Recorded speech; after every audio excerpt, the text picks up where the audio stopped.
Hello guys, good morning, welcome back to my new blog. तो कैसे हैं आप सभी लोग। उम्मीद करता हूं कि आप सभी लोग ठीक, घरों में मस्त और मज़े करे होंगे।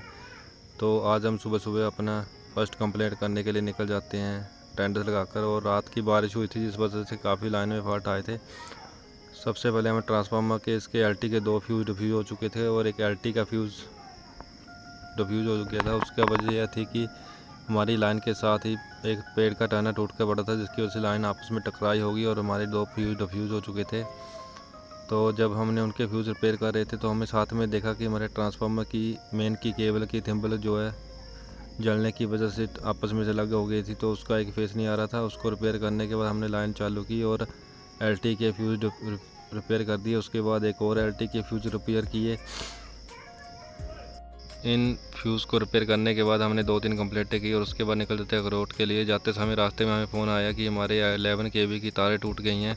तो हमें फिर से जल्दी से वापस आना पड़ा। जब हमने वहां पर आकर देखा तो हमारा जो 4 पोल है उसकी दोनों साइड की अर्थ वायर जो टूट चुकी थी, तो हमने उसको फिर ठीक करना था। फिर हम रस्सा रूलर लेने के लिए निकल जाते दफ्तर में। रस्सा रूलर लेकर आकर हम उन अर्थ वायरों को ठीक करने के लिए लग जाते हैं।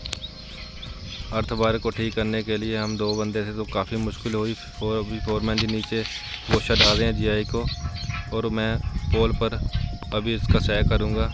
तो 2 बंदों के लिए आसान काम नहीं है, लेकिन फिर भी हमने जैसे न तैसे होकर कर दिया। और उसके बाद अच्छी तरह से अर्थ को बाइंडिंग करने के बाद हम पोल पर से नीचे उतर जाते हैं और फिर हमने जो 11 केवी का हमारा स्विच काटा था उसको सप्लाई चालू कर देते हैं। सप्लाई चालू करने के बाद हम निकल जाते हैं रस्सा रूलर लेकर अपने दफ्तर के लिए। दफ्तर जाकर हम खाना खाते हैं और फिर निकल जाते हैं अखरोट के लिए, जो हमें कंप्लीटें सुबह की आ रखी थी, लेकिन लाइन टूटने की वजह से हम जा ना पाए। और अभी हम चल पड़े हैं अखरोट के लिए। अखरोट में हमें 2-3 कंप्लीटें थी। सबसे पहले हमने एक एलटी का फ्यूज़ रिपेयर किया, उसके साथ ही लगते हमने एक एचटी का फ्यूज़ रिपेयर किया और फिर हम निकल जाते हैं बसूनी के लिए।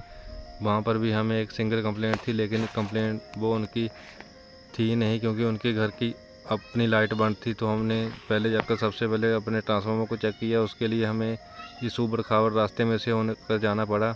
रास्ता बुरी तरह से टूटा हुआ था और यहाँ पर बजरी वगैरह डाल रखी थी। रास्ता पक्का करने काम किया था, लेकिन हुआ नहीं, पता नहीं क्या कारण था।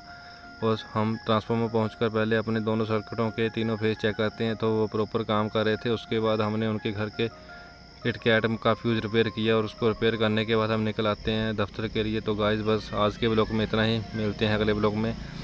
तब तक के लिए आप मेरी वीडियो को लाइक, शेयर और चैनल को सब्सक्राइब जरूर करें। और अभी मैं आपको और टेक्निकल वीडियो पर वीडियो बनाऊंगा। मिलते हैं अगले ब्लॉग।